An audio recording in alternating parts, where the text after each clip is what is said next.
सुयश नावाचा एक मुलगा होता. मध्यमवर्गीय कुटुंबात जन्मलेला एक साधा व सरळ मुलगा. त्याच्या कुटुंबात त्याचे आई, बाबा आणि एक बहीण होती. तो व त्याचे कुटुंब मुंबईत राहत असे. सुयश हा 15 वर्षांचा होता. शाळा पूर्ण करून आता तो कॉलेजला शिक्षण घेणार होता. त्याने 11वीचे ॲडमिशन घेतले. त्याच्या बाबांनी सर्व जबाबदारी घेतली होती. सुयश कॉलेजला जाऊ लागला. नवीन कॉलेज, नवीन मित्र, मैत्रिणी सगळं काही नवीनच होतं. जसं दिवस पुढे जात गेले तसे सुयशची मैत्री वाढत गेली आणि रोज सगळे लेक्चर न चुकवणारा सुयश हल्ली एकही लेक्चर करायचा नाही.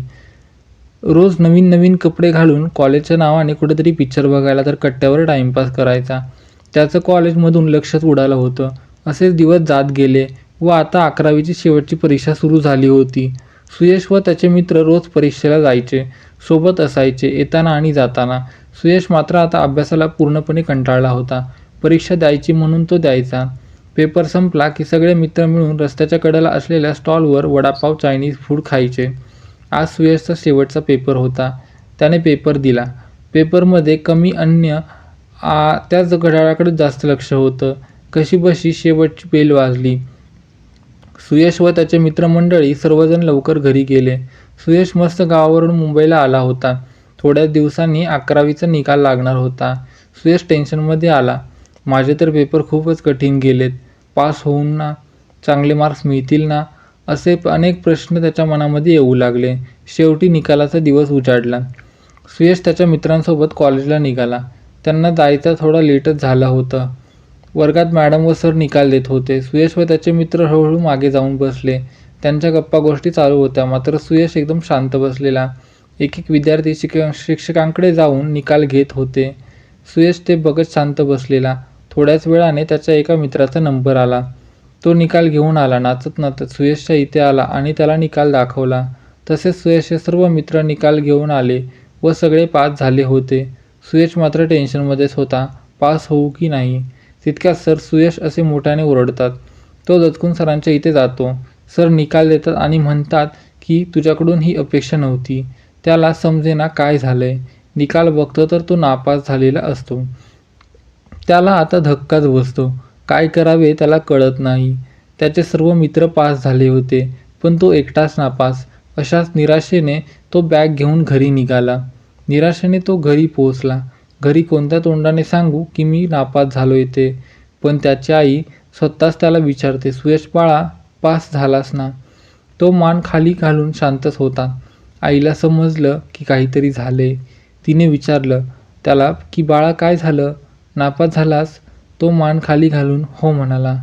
आईला थोडा धक्का बसला. तिने शांतपणे त्याला समजावून सांगितले. त्याला जेवायला दिले.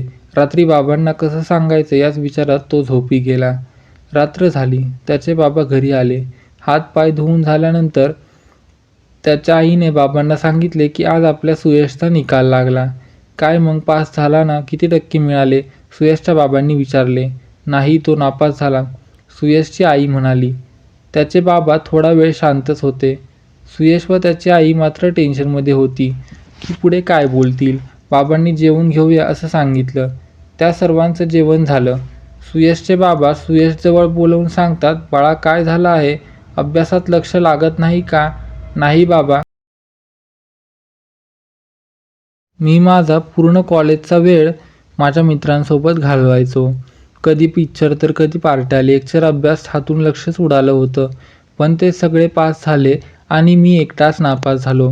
त्याच्या बाबांनी समजावून सांगितले की बाळा, मस्ती मज्जा एका बाजूला आणि अभ्यास एका बाजूला. जीवनात आपल्याला यशस्वी होण्यासाठी शिक्षणाची आवश्यकता आहे. मज्जा मस्ती नंतरही करता येते. मी बघ 12वी नापास आहे म्हणून मला लिफ्टमध्ये लिफ्टमॅनची नोकरी करावी लागत आहे, तर कमी शिक्षणामुळे. म्हणून मी तुला सांगत असतो, अभ्यास कर, पुढे नोकरी चांगली मिळेल. सुयशला त्याच्या चुकीची जाणीव झाली.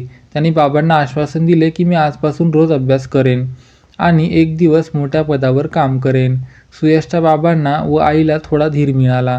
त्या दिवशी सुयशने मनात ठाम ठरवून ठेवले होते की आता टाइमपास नाही, आपला अभ्यास आणि आपण. मजा मस्ती नंतर, अगोदर चांगली नोकरी. त्या दिवसापासून सुयश अभ्यासाला लागला. 12वीमध्ये बाहेरून ॲडमिशन घेतले व रोज लेक्चर न चुकवता अभ्यास करू लागला. आई बाबा ते बघत होते. त्यांना त्याच्यावरचा विश्वास अजून घट्ट झाला. सहामाही परीक्षा, प्रोजेक्ट्स, तोंडी परीक्षा व बोर्डाची परीक्षा त्याने व्यवस्थित दिल्या. 12वीत त्याला 85% मिळाले. त्याच्या आईबाबांना त्याचा आनंद झाला. सुयश अभ्यास व्यवस्थित व नियमितपणे करू लागला. पुढे त्याने 15वी पूर्ण केली आणि एक चांगल्या कंपनीमध्ये कामाला लागला. दरमहा 15,000 रुपये पगार मिळत असे त्याला. त्याला त्याच्या आईबाबांनी समजून सांगितल्याचा फायदा झाला. तो खूप आनंदाने काम करू लागला. तर मित्रांनो, या कथेचा एवढाच अर्थ आहे की अभ्यास करा, मेहनत करा, मस्ती मज्जा ही आयुष्यात करावी, पण अभ्यास ही तितकाच महत्त्वाचा आहे. कारण मस्ती मज्जा करून कोणी तुम्हाला नोकरी देणार नाही, पण तुमच्या अभ्यासावर व गुणांवर तुम्हाला नोकरी मिळेल. आपले आईबाबा दिवसरात्र कष्ट करून आपल्याला मोठे करतात. आपल्याला चांगल्या शाळेत व कॉलेजमध्ये शिकायला पाठवत असतात आणि आपण तिथे जाऊन फक्त टाईमपास करतो. त्यांचा आपल्यावर किती विश्वास असतो. त्यांच्या विश्वासाला कधी तडा जाऊ देऊ नका.